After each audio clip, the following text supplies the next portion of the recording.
Do use cold water. You don't want to use hot water, or like there is not a blanket water temperature that you should be using for all of your clothing. That's the biggest thing that I'm going to say. You need to double check the tags before you wash anything in hot or warm, because hot or warm can shrink some of your clothing or damage some of your clothing if it's not made to go into hot or warm water. I can't speak for other brands. These are all my own opinions and everything like that. For Procter & Gamble detergent, because I have a partnership with them, the facts that I'm telling you here right now, they don't tell me that I need to talk about their products. Like, that's not a requirement of the partnership. If it is an ad or something, it'll say on the screen like this is an ad or sponsored by them or whatever.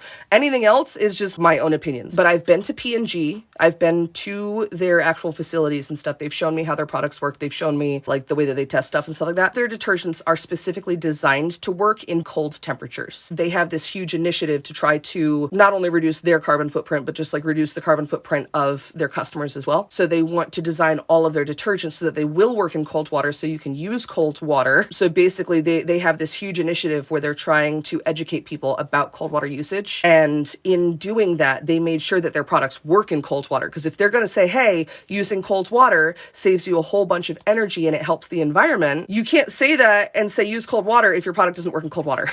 So if you are using like P&G branded products, using cold water is going to be totally fine with that. Totally fine.